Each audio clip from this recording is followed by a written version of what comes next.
Welcome to Good Money, everybody, where we're here to tell you how to be poor. Be poor but happy. That's what it's all about. We're here to help you be happy. So we have been doing this podcast for 6-7 months now, something like that. And we get a lot of emails. We do. And they're... I rarely answer them, and it's my fault. It's because of like an ingrained habit of just not answering things. It's terrible. Jacob's awesome at answering. So if you send an email, you've probably got Jacob. But I read it. I did. Sometimes I even talk with Jacob about what should be said. C.S. Lewis, I got to just toss this in here. C.S. Lewis spent 2 hours every morning writing letters back to people. That is not what I have to do. But it's amazing. He had this conviction that if he started the conversation through writing a book, then who was he to then not respond in the conversation? It's just rude. So anyways, my godfather instilled that into me. Yeah, so for me, writing online is like screaming at a crowd in a car moving past it. Well, I think there's a good chance that C.S. Lewis would agree with you, rather than like a book versus, podcasts. But one of the emails that we've received and dubiously responded to has been, so we tell people that blind investment is just rubbish and it's damaging your soul, but also the society as a whole, and especially the church. But what happens is once you say, okay, I'm not going to do blind investments, I'm going to get rid of my stock portfolio, I'm going to say goodbye to my 401k, whatever it is, then you're left with this problem. What do I do now? Yeah. And for a lot of people, what they want to know about is whether they should do what they should rent. Real estate. Is real estate investment part of the a good way, a good Christian way of investing. And so we've gotten this email a few times a week, and instead of continuing to write new emails, I think we're just gonna be able to share this podcast, or hopefully so. So I think really the place to start is with St. Thomas's 3 criterion for a good investment. This comes out of Secunda Secundae, questions 77 and 78, if anybody's wondering about that. But his 3 things are, 1, that it has to be for the common good. It has to be truly a risk, so that you are actively involved, like a true owner in the investment. And then the third thing is that you have to work for it. And if you can't work for it, if you're too old or something of that sort, then you have to pray for it, which of course means that you have to be investing in an endeavor worth praying for. So those are the 3 things. Now, when we can apply those investment criterion to real estate still, I think. And the long and the short of it is, well, it really depends on where you are and what are the needs of your city. So full disclosure, Marc and I both have rental properties. In the case, mine's not in this country. His is in this country. Yeah, it's in this country. What's that? I can throw a pebble at it from my house. You have to get a drone to strike your property. Well, that often happens in that region, isn't it? Yeah. That's a bad joke. All right. So that's just full disclosure. We won't really talk about our properties, but it's just so you know, we're not saying anything. It's a lovely 1940s home. Okay, I'm done. Yeah, and there. How much? And you need to rent it out again. How much does somebody? No, I'm just kidding. Sorry. The long and short of it is does somebody need to rent? Who needs to rent? Right. We're going to talk in this podcast about the renter society at one point, but just to hit full on, who are the people in society that actually need to rent? And I think the quick and easy answer is that those who don't intend to be in that place for very long. Yeah, I mean, the first thing you need to recognize before saying, I'm going to go into real estate, is that for the Catholic, you have to believe in the church's teaching, which is that all labor is orientated towards productive ownership and ownership generally, which means that rent as such can only be a temporary, preliminary, and an unfortunate, really, situation. Okay, so we all made it. We're all saints. We're holy. Hurrah. Who rents from who? Ridiculous. No one rents from anyone. Every man has his fig tree and sits under it. right? This is the eschatological ideal that has to guide our practical work. And one of the problems with investment in real estate is that what it can tend to do is tend your heart towards desiring permanence of your renters, right? So wanting their situation of rent to be their lives. And that I think is depraved. So what you have to ask is like you're saying, what situations are actually impermanent such that they justify an impermanent situation? Because there is an evil in irresponsible ownership, right? Like there, you can see that too. Although often the most often see irresponsible ownership is in people buying up properties and then renting them out. So like their ownership is already secondhand. But there are some situations in which it'd be difficult for someone within their current vocation or office to rent or to own. So I'm thinking about students going to universities for a very short amount of time.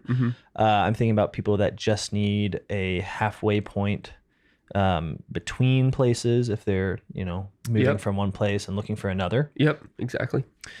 So diplomats, that's my excuse. Yeah. I mean, one of the things that I think it's worth asking, like if you are investing in property and your point is to make money off of rents, well, first of all, you can't do that because you can't be guided by profit purely. You have to be solving a particular problem for people and for your society at large. One of the questions to ask any potential renter is, what's your plan for owning? How do we get you out of this? Yeah. So then there's one question. Oh, well, yeah. So there's one question of the renter. What are you doing? But then there's also another side of this is, if we are really trying to be saints, then part of that is going to mean taking the position of Adam, who was called to work and to own, to reap. And so there's the importance of then turning to the person renting, and I think over and above most things in today's society is that people don't like having responsibilities, and so there's a responsibility of work on the side of the person renting the building, renting out the building, where he doesn't like the idea of work. He wants his labor to be light compared to his reward. There's also the side of the person renting from that person, where he doesn't want to have to deal with the maintenance or really to try and creatively shape it in a particular way. That life is too easy when you're, or is much easier when you're just, in a sense, borrowing something from somebody else. That's another problem. Sure. That we have to kind of face in this whole dilemma as well. Yeah, no, I think that's right. I mean, I recognize it as a larger social problem of people wanting ownership to only be for making money on the one hand, and then people wanting ease on the side of the renter.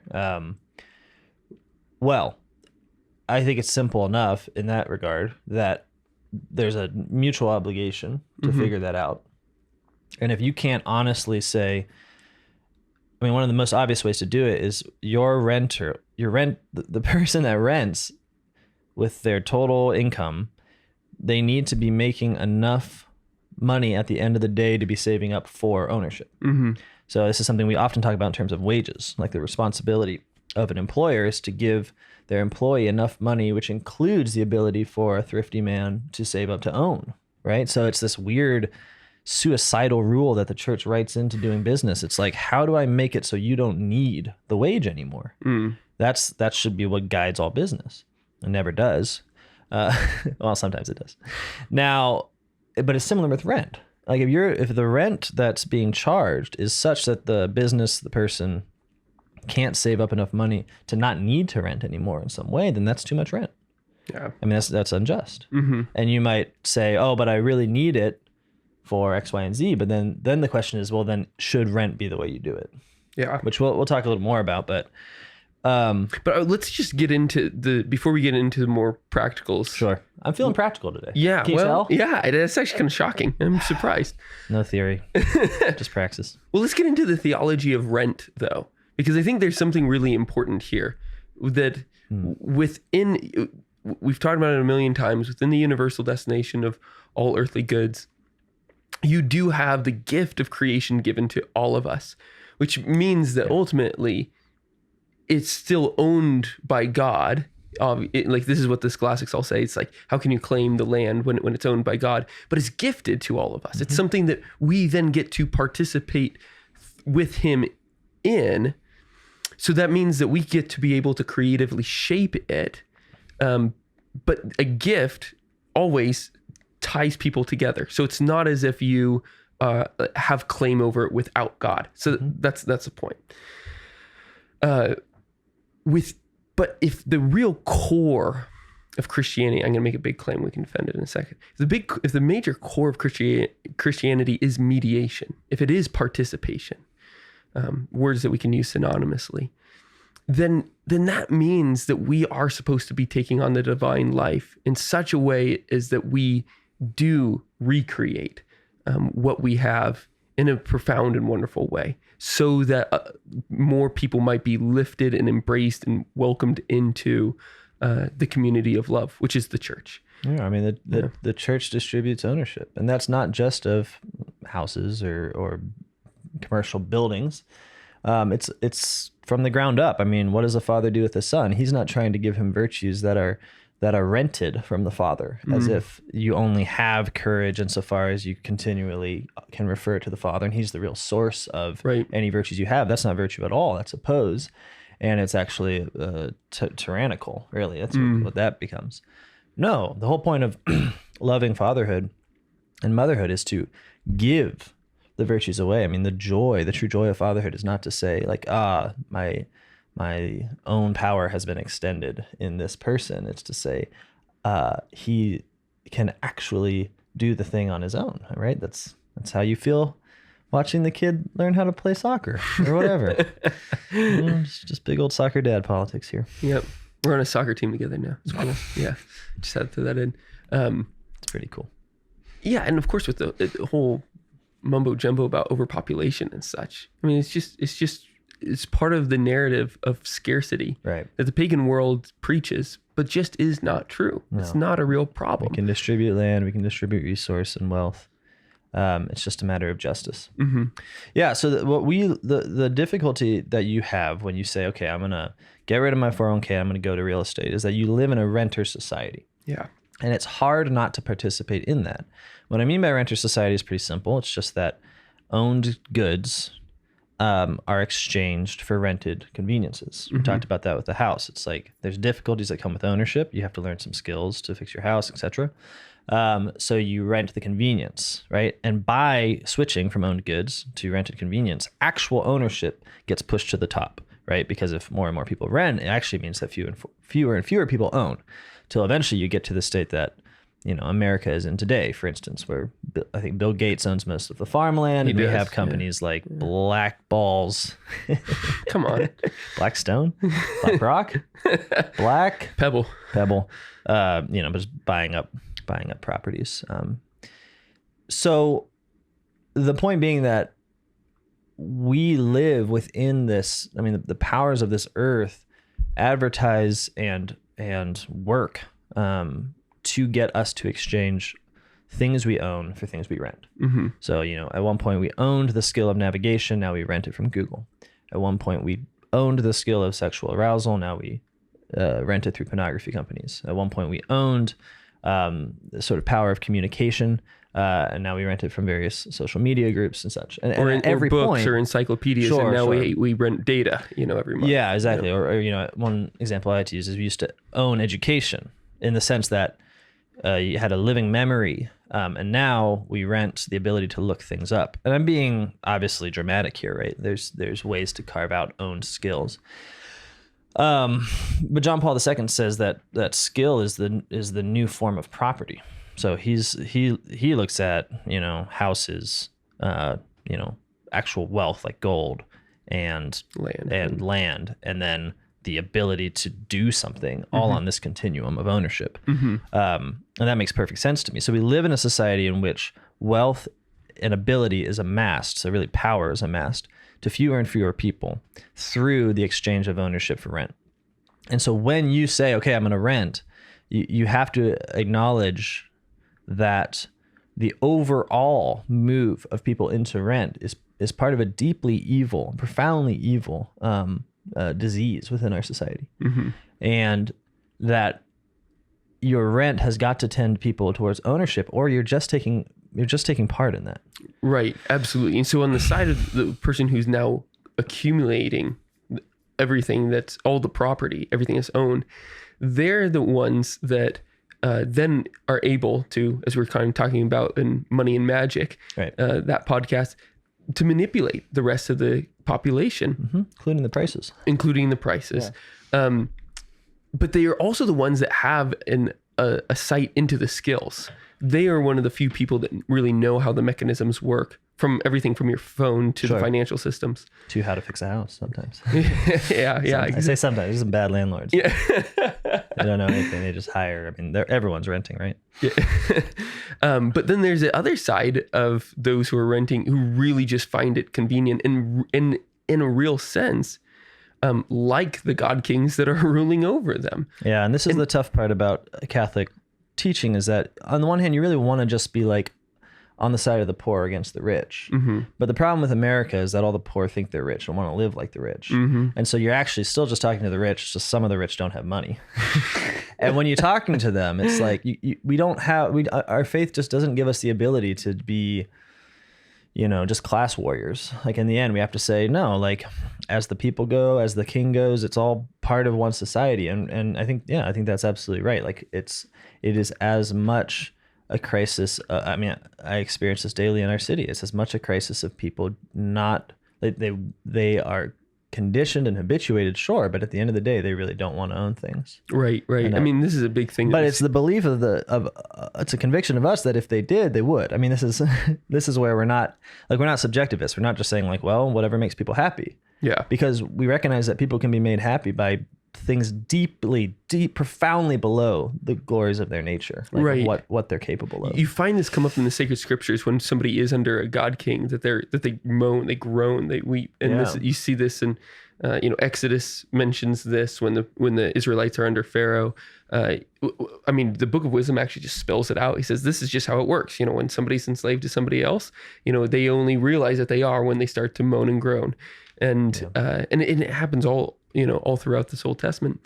But that implies that there's a time when they're not moaning and groaning under a God think King. About the Israelites, thinking fondly back on their time in Egypt when they had cucumbers, melons, and leeks and onions. Those are the days. It can feel like that, right? Like if you just have your material goods provided for you through whatever method, then any kind of, that just appears as good, and you stop thinking or stop caring about the deeper longings of your nature, I think. Right, exactly. But also, I can't remember which prophet said it. It's probably Jeremiah too. He said, you never asked me whether or not to go down to Egypt.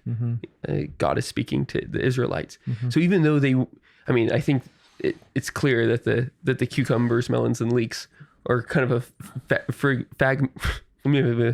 fragment of their imagination, or figment of their imagination, excuse me.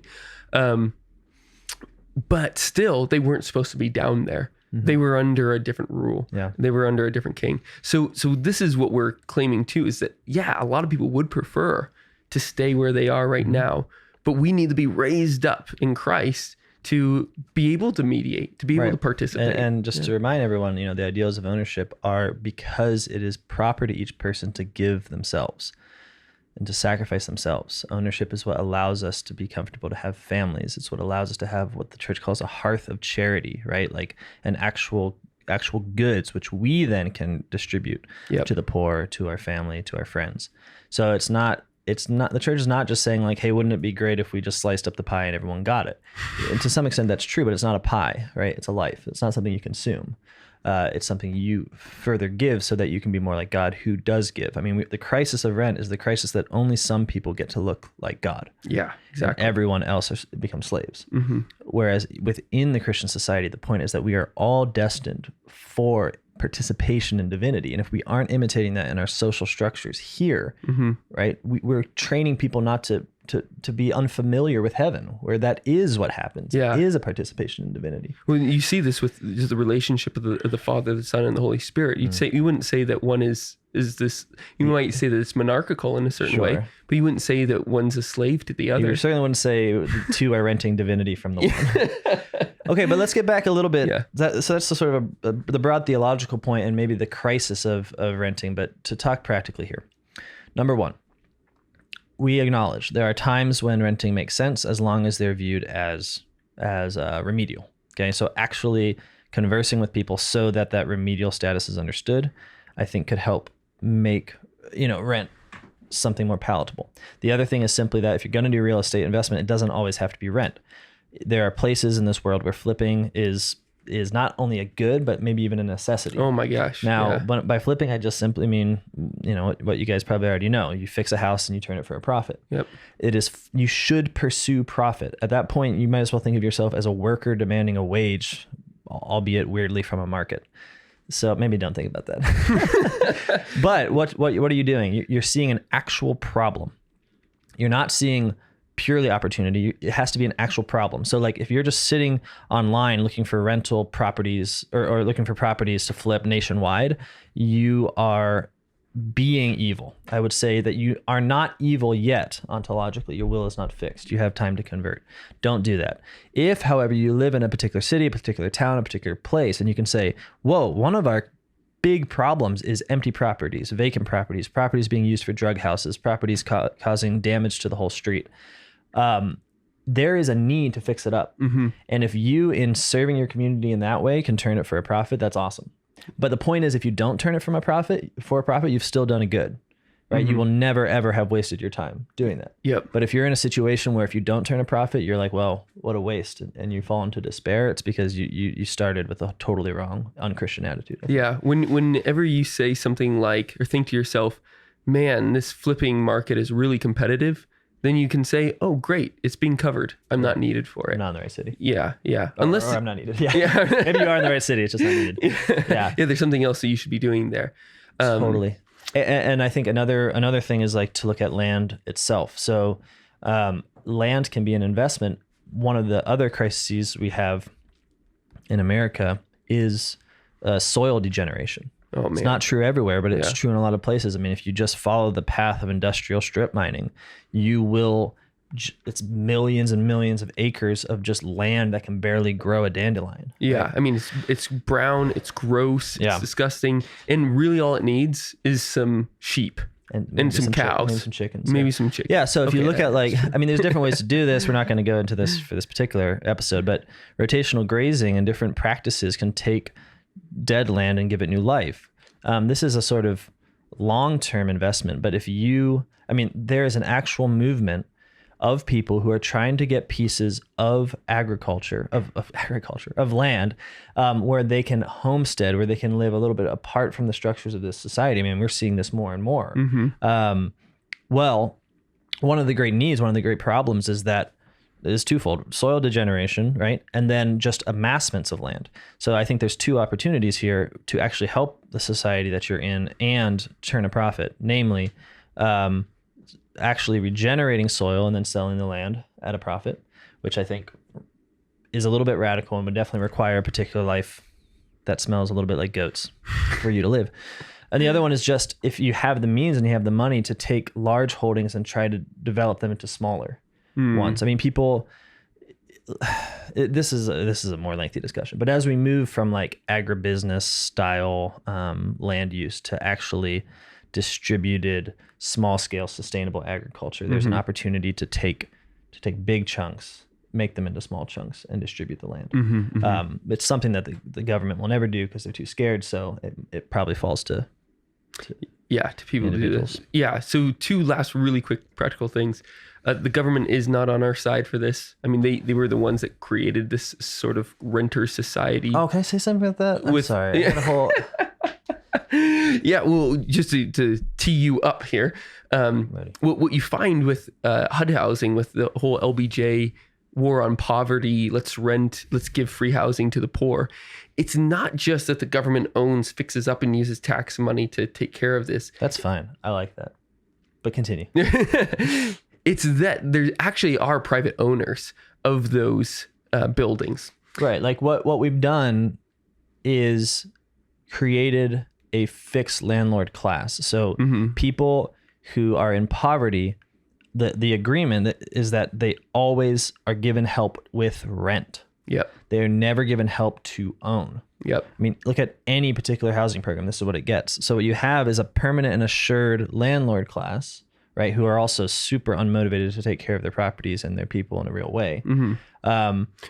Let's just spell that out. If you're always getting rent money from the government, no matter what, how poorly or how well you keep up the property, then you're not going to be super motivated to be able to fix it up, to make it a beautiful place for people to live. And this is what we see over and over again, rat infested. It's just gross. The ceilings are collapsing. The toilets are, I presume that there's probably places where it's better regulated, but certainly that's my experience. That's certainly not what we see here. So, but again, it comes back to, are you working in order to serve a need? Are you renting? Are you, as somebody who owns property, are you renting it out in order to serve a need, or are you doing it just to gain a profit? Again, these are part of the questions. Yeah. Okay. Here. So, and then the last thing, and I think this is really important, is that we have this idea that everyone should invest.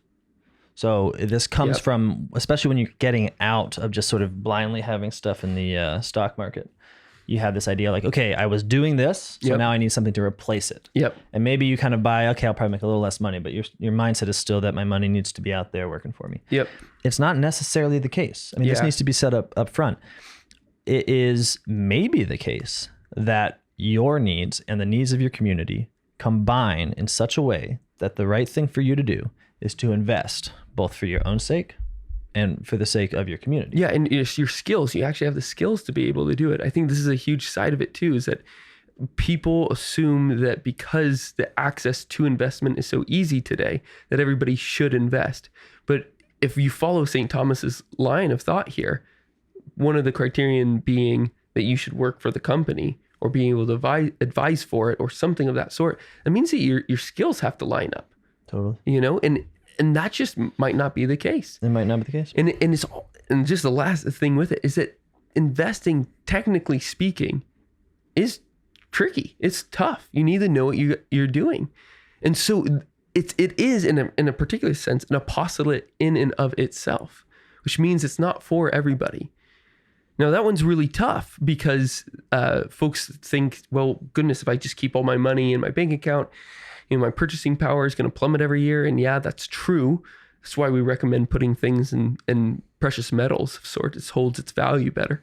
But that doesn't mean that you need to find an alternative method of investment. Yeah, if you're good, I mean, Aquinas says you should only have as much wealth as is fitting for your office. So we've said this 100 times. We'll say it again. Look at your office.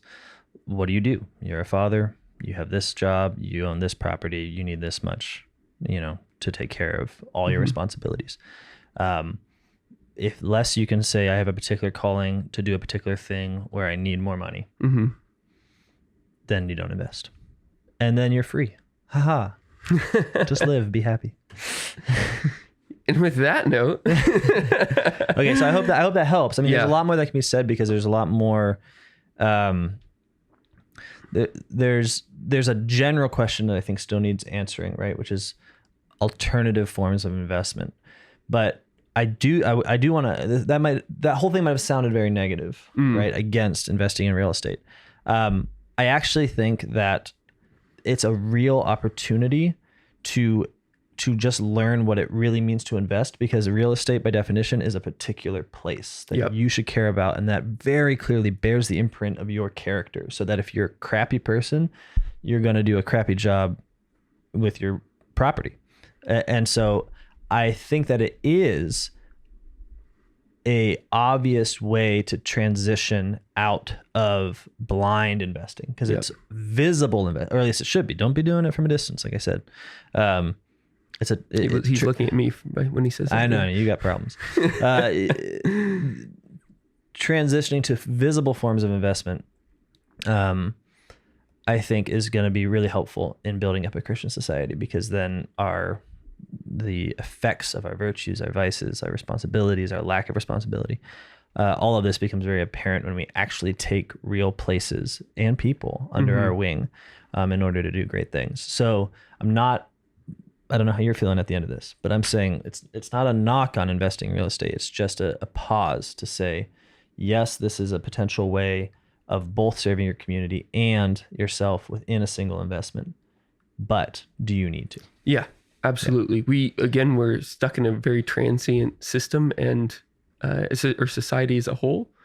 And so there are going to be legitimate needs for this. And those are needs that people can meet it with. Now, there is the larger question of what other forms that can we invest in a good and holy way. But that's in a real sense going to take people's own creativity to figure out what those are. And I gotta sell my property now, man. I just realized, yeah. Well, I mean, it's just the movement from